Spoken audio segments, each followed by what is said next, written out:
come to, number one, talk about the legislation that has been introduced and passed in both of the legislative bodies, and number two, about a couple of other things. Let's be frank, the whole impetus behind the legislation arose out of what I experienced personally. And that is that when I ran for the Williamsburg County School Board of Trustees, I ran countywide. Everybody in every area knew me or of me. I felt accountable to everybody in the entire system. In looking at where we are, all of you know that we went from the 9-person board down to a 7-person board, and I quite frankly believe that now is the time to go back to a 9-person board. And so the legislation calls for the appointment of 2 citizens of Williamsburg County to add to this body. Some have raised the question, well, why is it that we appoint when Ronnie Sabb, we know you. You were one of the ones in the fight indicating that we don't need the county council to elect the supervisor, that the supervisor should be elected by all. So aren't you taking a different position as it relates to the school board that you took before? And really, I am not. The idea is that 2 persons will be appointed to the Williamsburg County School Board of Trustees in 2018. One of those persons, because the positions are staggered, will be up for election. And it will be up to the citizens of Williamsburg County to decide whether or not they want that individual or some individual they're choosing. The will of the people will be done. In 2020, the second member of the at-large position will also have to run for election. And it will again be up to the citizens of Williamsburg County to decide whether or not they want the individual appointed or some other person that they believe can represent their interest in this body. The importance of the dual appointment is that those terms need to be staggered.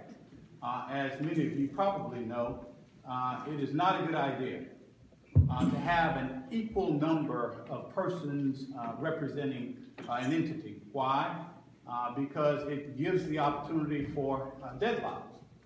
Consequently, the business of the institution cannot run. If you've got 4 on one side and 4 on the other side, then none of the actions can move forward. And so that's the way that it needed to be done in order for us to maintain, number one, staggered terms, number two, an odd number of persons representing the body at any given time. And so we bring back what I consider to be a voice of the entire county, and it's my hope that it merely enhances the debate about what we ought to be doing when it comes to educating our children. And I hope that that happens in years to come. 7 of you are opposed to it now, but when others join you, as we move forward, and I'm absolutely satisfied that we will, then you will look back and say that it was a good idea. Mr. Darby, as I recall, you were opposed to going from the 9 down to the 7. But now you've come full circle on that. And that's okay.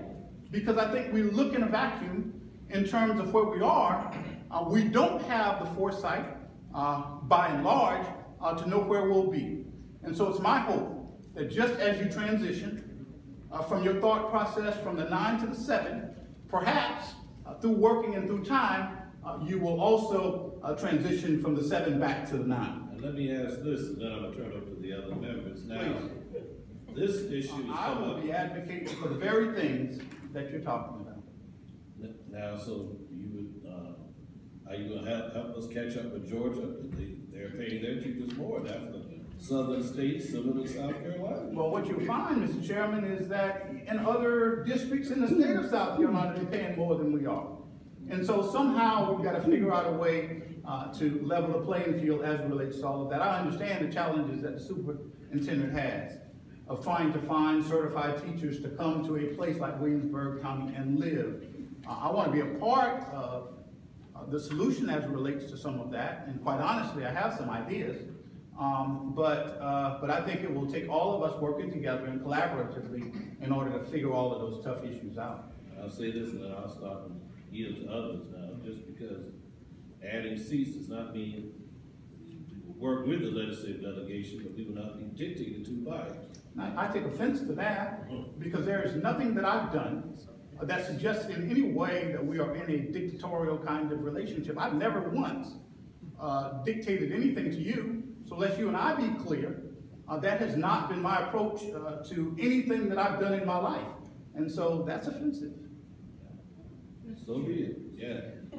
Senator Sabb, does not the legislature supposed to approve when a board like us raise our salary?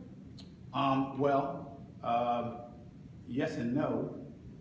So we've given some autonomy to the boards in terms of what you do. Now those things come across the desk and they can be opposed and they can be dealt with in all kinds of ways. Yes and no, Ms. McKenzie. And Attorney Sabb, again, thank you for coming and speaking and saying what we need to hear on one side, but then on the other side. The House and the Senate that passed the bills and everything, I wonder how those counties are. Are they we have 7 seats and they're appointing 9 members. Right. See, that's something, and we're talking about a county in the state of South Carolina, about the second force, talking about the second force. I don't think we're quite that high, but we are certainly, what I would consider to be a poverty-stricken county, yes. Yeah, my understanding that Abbeville, the voice, and Williamsburg County is the next. I don't think we're that low. Huh? Maybe 3. Maybe 3, but what I'm saying is the fact that we are coming to a disagreement, and I heard what you said about dictatorship, but when you tell the people what to do, sounds like Trump telling us what to do. In other words, what I'm saying, we need not be in some kind of misunderstanding situation about adding 2 more members on the board. We should be fighting to get some jobs, then we can talk about adding more. I think How would you add before you build? No, I think we do both. I don't believe that we can afford to do one thing. I think that we've got to do many things at one time, and quite honestly, what you see before you is a classic example of the importance of doing more than one thing at the same time. In my view, we don't have the luxury to be able to do that. And so all of what comes my way, I believe we've got to deal with it all. And we've got to try to progressively improve each and every aspect of all of those circumstances and situations as we can. I think we give it our all. So we can start appointing a time for election instead of appointment. Appointment really makes us look like we're not handling the way we're supposed to be handling. I appreciate that, and let me just quickly say, that that's not my intent, and that is not the message that I'm sending. What I believe, Mr. Henryhan, is this. Reverend Henryhan, I'm sorry. I almost called you WC. I was not going to call you Will Ryder. And I say that in all candor. Yes, and I like that, because I'm always out there handcuffed like the rope out of thunder walk through the green yard. Amen. Amen, somebody. But that is not my intent. And I will say for the record, that's not what any of my efforts are about. I firmly believe, and I believe this to my core, that in the day when I served in this body, that the voices that were there were significant. And Mr. Lee, they were meaningful to me. I mean, we debated issues. You and I didn't always agree. We never became disagreeable while we were on the board. And we tried to work together. But I had a different interest than Joe Lee had. But I had the same interest as Joe Lee had. Is now, that that's the same almost interest you had when they got rid of the 2 before, Ms. McMahon and Reverend Jerry Dist? Now, when you said you were with them, right? No, let's be clear. I was a lawyer involved in that case. I was So not you didn't with. agree with it. You wasn't for it. Look, let me be clear. that decision was made by the legislative delegation. It was made by the legislative delegation. Their decision was to reduce the numbers. I was hired as a lawyer on the question as to whether or not the legislature had the authority to do it. I was absolutely satisfied then, as I am now, that the Constitution of the state of South Carolina vests that authority in them. Now, this whole notion of appointment, I would submit to you that I make a lot of appointments. I don't view any of the appointments that I make a dictatorial kind of appointment. I look to people who have the qualifications, who are willing to put forth the time, and who are interested in the subject matter. Bill, is that correct? Yes, sir. All three of you voted for it. I do not believe Representative Anderson was present at the vote. I could be wrong on that. All right. Now, you had an interview with Ms. Michelle Duke, and you said you had nothing, it wasn't about the superintendent. All right? Do you and the superintendent communicate on a regular, consistent basis? You said that? Yes. You have nothing personal against the superintendent? Mr. Darby. I think sometimes, and quite frankly, I didn't plan to go here with this conversation. But I have known Carrie Brock for 30 plus years. I've had nothing but respect from her for this entire time. There is nothing that you can point to other than innuendo, supposition, and all of those. I've read some of the literature out there, but I consider that kind of stuff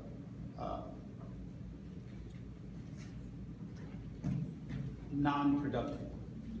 And I've got no interest in occupying space for the sake of occupying space. For those who are interested in that kind of a conversation, I submit to you they'll have it by themselves. I'm going to continue to talk about issues. I'm going to continue to work for what I believe is the betterment of our area. There's so much beautiful literature out there on well, never mind, I'm not going to go there, but no, I absolutely have nothing against Garrett Brock. I'm surprised that you would ask a question like that, but anyway, I'll answer all of the questions. Go ahead. Any other questions? Yes. So many fundamental areas. And we're not breaking the law by having an election that's not appointed by the election commission. No, okay, thank you for that. That's a misnomer. That is not accurate. So the election, thank you for that. The elections will go as the normal elections are. So in 2018, when the gubernatorial race. I'm talking about appointing. Okay, so we're talking two different things. On the same avenue. I mean, because it's going to turn into an election after they are appointed. Correct. But the election will run simultaneously with our regular elections.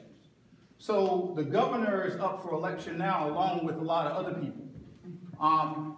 That board member would run right along during the same election cycle. You follow me? So it's not going to be a special election, a different kind of election. It's going to run along with the election in 2018, and it's going to run right along with the election in 2020. No, we're not having any kind of special elections and all of that. I don't believe that would be a useful expenditure of taxpayers' money when it can run right along. And so the design of this legislation, just like some of the others that I mentioned, would be for the person to be elected right along with those other elected officials that run for office. Thank you, Attorney. Sure. All right, others? Research the Voting Rights Act of 1965. Did you make contact with the Department of Justice in any way to make sure what we're doing is up and up? Did you possibly contact the Election Commission just to see if we can have some kind of special election before going straight to the appointment? These are questions that I just have in my mind. All right, so let's be clear. Sure. What I've done is legal. What I've done is within the power of the office. The legislation followed its normal track. There is no basis for violation as it relates to any of the acts that you've mentioned, in my humble opinion. So, I